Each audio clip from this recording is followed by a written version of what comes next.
there, Sandra here from createinspain. I wanted to make a keychain decal today, so I have this image, which, if I can pick it up, you can see is on a film.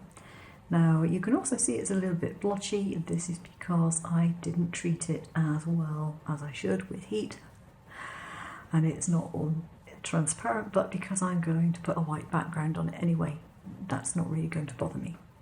So, how did I make this in the first place? Well, I have done a video on it before, but what I used was a t-shirt transfer film. I used one which is theoretically transparent. It's designed for white or pale t-shirts.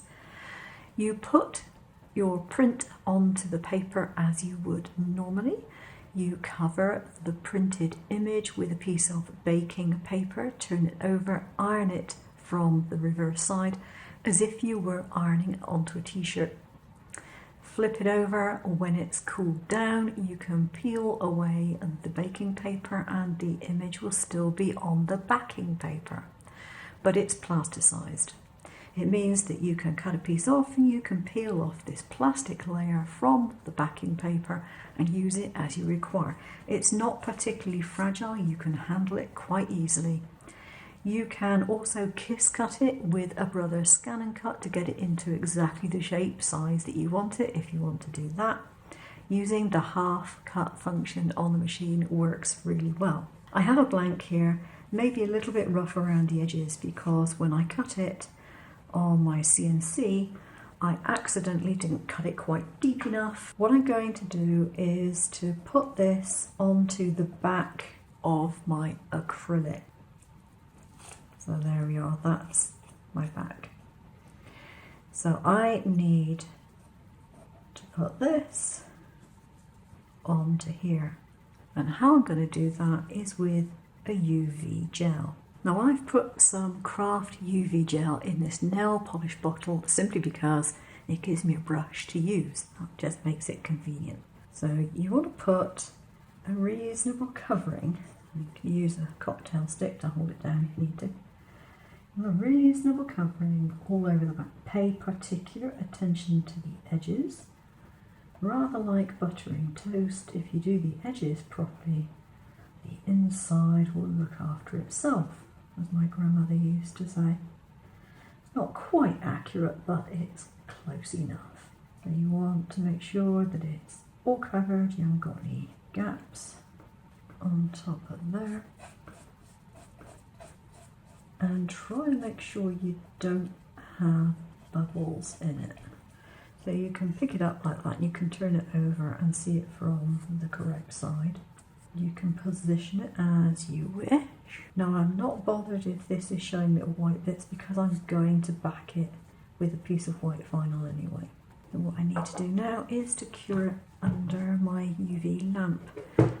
Now cure it under here for a couple of minutes and then turn it over and cure it for another couple of minutes. This has had 2 minutes in my lamp on both sides. So this is going to be the front side of my key fob. You can see it is well stuck on there and you're thinking, but you got all this extra, what are you going to do? Well, if you really wanted to, you could snip it off with scissors.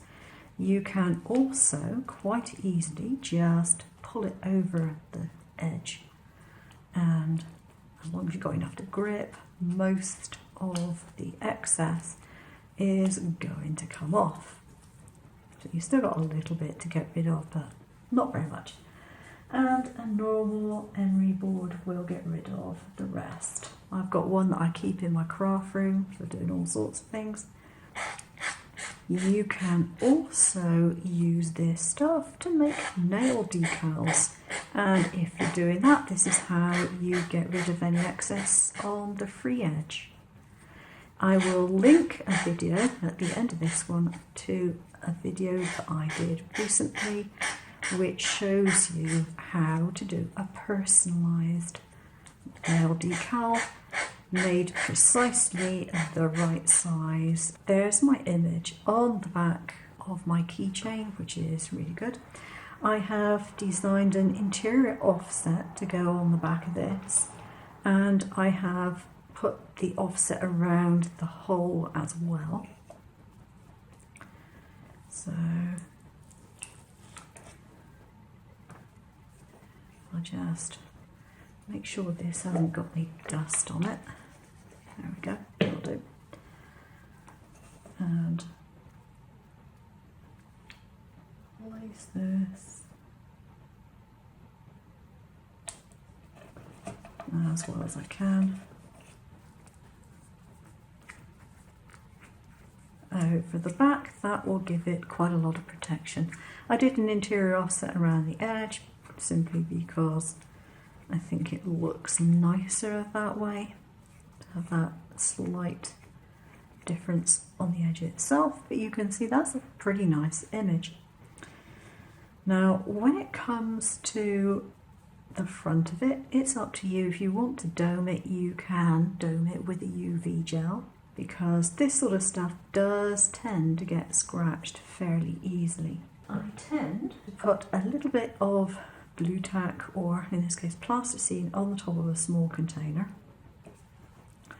and then put my piece on that. And the reason I do it is that it raises it up, but it keeps it flat for me.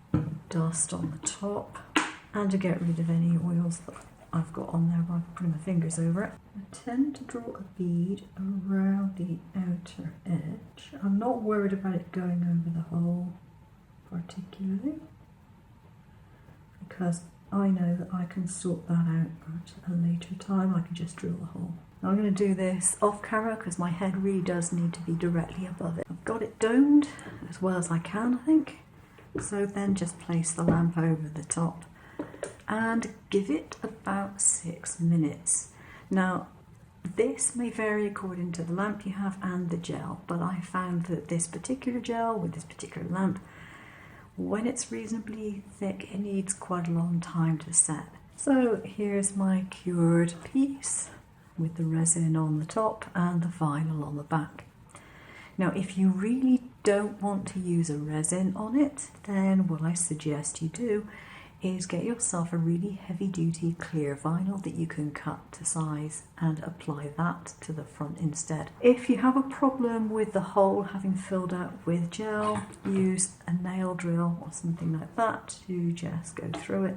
This ball bit does a great job of making a nice neat circle, so that's quite handy. Now the reason why I used a t-shirt transfer to do this is because I don't have any water slide transfer, and I really didn't want to buy any at the moment.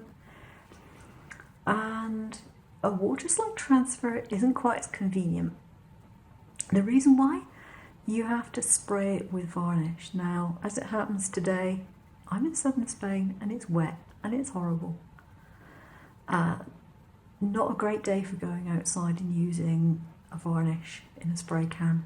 So when it comes to the transfer medium, the t-shirt transfer medium is simple. You iron it, make it into a plastic, and then do what you want to do with the film. Okay, you have to stick it on, whereas transfer paper, the water transfer paper has a built-in adhesive. You can also do this on the underside of various other things like worktop savers, glass plates, all that sort of thing. And if you're going to do that, all you need to do is to stick it on, put a piece of vinyl underneath it, and you'll probably even be able to put that through the dishwasher, because I've had vinyl on mugs going through the dishwasher and it's stayed on fine. So if it's, you know, one big sheet, it's less likely to be a problem. It's most likely going to stay there. Okay, that's it for today. Hope you've enjoyed it. I will leave you with a picture of some other ones that I have done, and I'll see you again soon.